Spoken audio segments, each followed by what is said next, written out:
we talk a lot about how critics are full of shit, but there ain't no way that there isn't some conspiracy shit going on, because this thing is 97% fresh on Rotten Tomatoes, okay? Hell no. All right? Check the audience score. That's what we say. It's high, dude. The audience score isn't that high. It's high enough. This is It's the only last 71%. That's good though. It's fresh. This shit is getting good reviews. And I didn't even hear about this movie until Dusty mentioned it a couple weeks ago. And this is the last stop in Yuma County. I don't know if this movie was purposefully meant to be a Grindhouse B movie. Yes. Or if it's just so bad that it's like unironically that. I'm not honestly sure.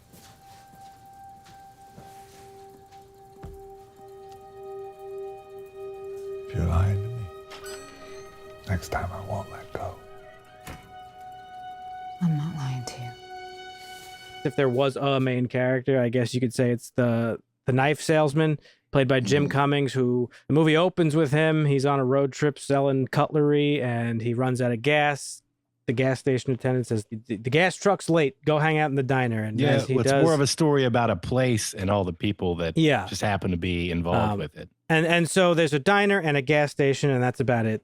And everybody shows up and starts hanging out at this diner, waiting for the gas truck to show up. Two of who are bank robbers. The movie opens with a radio broadcast of talking about a bank robbery not too far away. And they kind of are in this diner, and they hold everybody up, and tensions mount, and yada, yada, yada. You've seen this movie before. That's the thing. I didn't even know what to think about this movie. I didn't watch a trailer for it. I didn't really know what it was about going into it. I didn't even read the description for it. I don't even think you really talked about it that much. You were just like, oh yeah, I watched this movie, and it was like, yeah, crime thriller. I thought it was okay. I didn't think it was bad. I didn't think it was that good. We've seen it before, but I mean, this plot for me is always enjoyable, like diner in the middle of nowhere where some shit goes down. I mean, it's a pretty enjoyable thing. I don't know how it's got as high as ratings as it does from the critics, for sure, but I don't think it was bad. I really don't, because I've seen it before, and because it is such a simple, I don't have like a lot of things to say. It's not that deep or anything, honestly. yeah. Like, it was just kind of like a good watch. I watched it a second time because the first time I watched it was a couple weeks ago.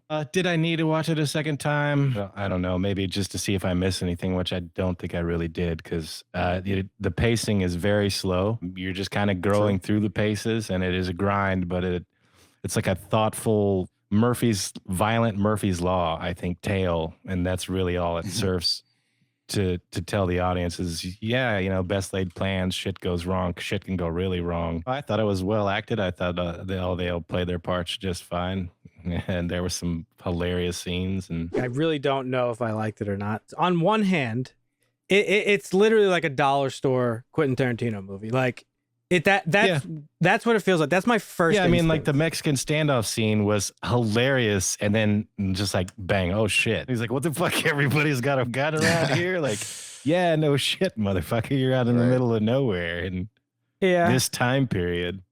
I just thought that was hilarious. I don't know if I liked it because, as I said, on one hand, it's very derivative of Tarantino, specifically Coen Brothers stuff in there, which isn't on its own a bad thing, right? What's the phrase? Something is the best form of flattery, highest form of flattery. Yeah, I know what you mean. If you're judging it based on that, I don't think it's very good, because it's like trying to be that, and it doesn't have anything of its own. Like, and I think that's what stands out the most to me about this movie is like there's really nothing in it that's like super unique, whereas I could just watch other movies like this that are better. It's snowballs, as Dusty said. It's a slow burn. You get exposition, but the exposition is actually meaningless into the grand scheme of the movie.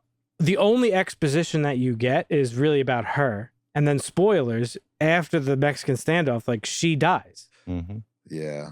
So this movie was just like a snowball of tragedy that made no sense. Sometimes life doesn't make sense. No, I get that. And I get that's like might be like one of the things of like this is just like a whirlwind of like bad things happening. But a lot of it just doesn't make any fucking sense. This is one where like everybody just gets fucked, and it's like, oh, okay, well, holy shit. Not good for anybody. I found it in poor taste, to be honest, like at the end. Like Interesting. There was like no real reason for it. Like, why? I don't know. It just felt weird. It bothered me a little bit, actually, to be honest. I don't know if it's because I'm getting older or whatever, but like I feel like I catch myself saying this a lot. Like things need to have a point to them and to serve the plot. And this didn't even have that. This didn't even have a story. It didn't have anything. It was just a plot. It wasn't a story. It was just a plot. It was like, here's a bunch of people in a diner. And it's just the knife salesman reacting to everything that happened and everything that he did. Like, what would you do, you know? I wouldn't do what he did. I certainly wouldn't do that. You're sitting there and everybody's dead, right? You're sitting there and everybody's dead, and now you're trying to get away, and you're like, I could get away with the money scot-free, and then people show up. Like, what do you do? No, I get what it was trying to do, which is why I'm so confused. There's two ways to view it. This is either a like unironic, like we're trying to make a Tarantino-esque movie that was just bad and low budget, or this guy could be like, no, I was totally trying to make a B movie, like, and that's what it is. Because the acting is bad, the budget's low, like it's a B movie. The direction is decent enough. I thought the acting, particularly this Jim Cummings guy who plays the knife salesman, was awful with his like permanently bewildered, vacant stare, just confused all the time. And like he just had like a super flat delivery. I thought his acting was, I thought it was good, I feel. I thought he had a good performance.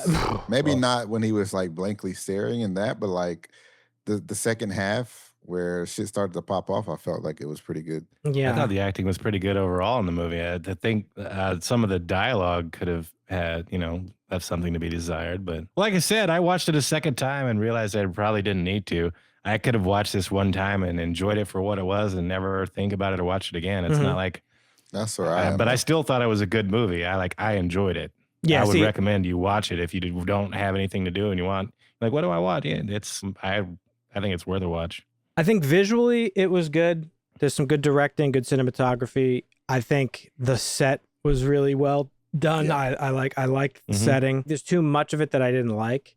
I thought the acting was really bad. I did like the dialogue in the beginning between her and him was like Resident Evil 1 with like Barry, where there's like long pauses between like responses and then it's like, I'll be fine. I've got this. So maybe it was supposed to be a B movie then. Based off of certain visual elements of this, I have to say it was done purposefully. There's a lot of aesthetics that are like grindhouse B movie aesthetics that like... I mean, the budget was $1 million.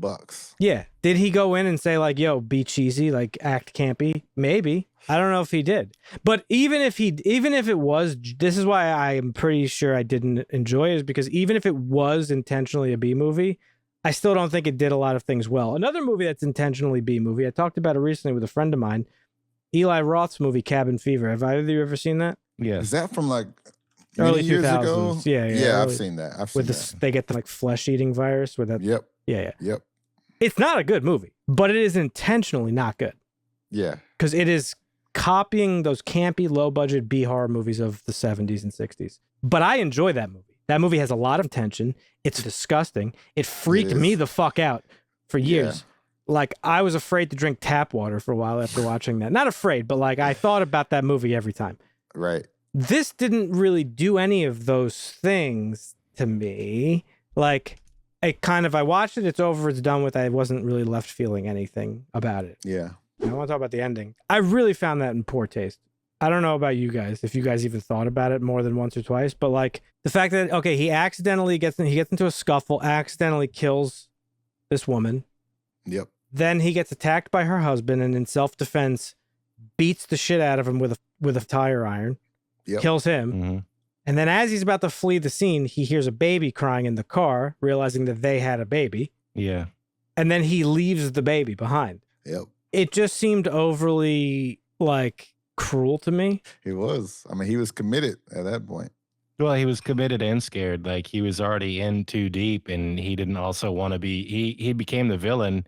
He couldn't also be the hero, so he just fled as the villain. I just have this overwhelming feeling of like this is just the type of movie like a movie buff writes after they watch like a couple of indie films that are better than this. It's one that I'm really confused about. I just don't understand why it's getting such high praise. Like it's yeah.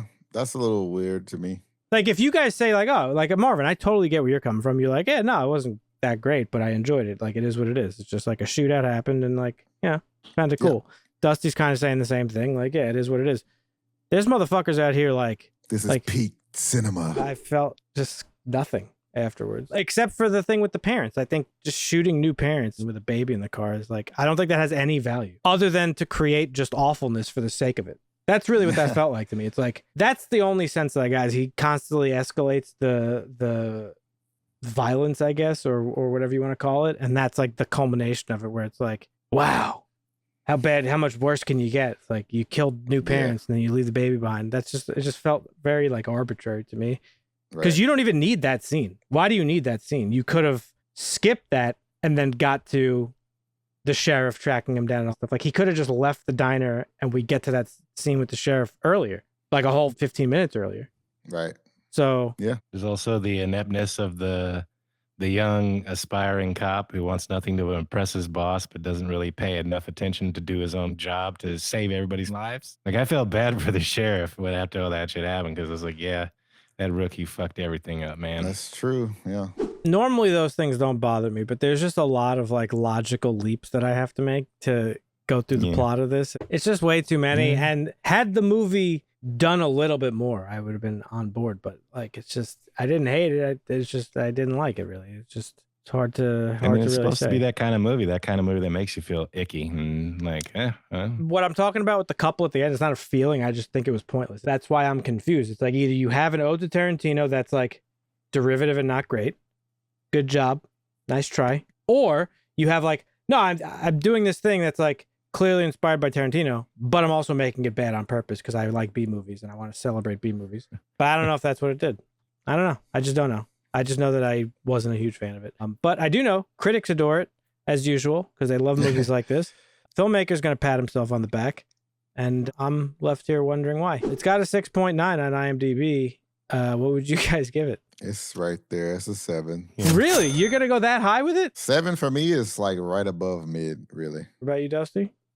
6.5. I got to go like a 5. This is just middle of the road for me. Middle of the road. All right. I respect it. I don't know why I'm so like stun locked on this movie. I mean, it's just, like I said, it doesn't have much. There's not much substance there. I think that's what it is. Why I didn't really have much to say about it. Like, there's not really much there. So, but to me, that doesn't make it bad.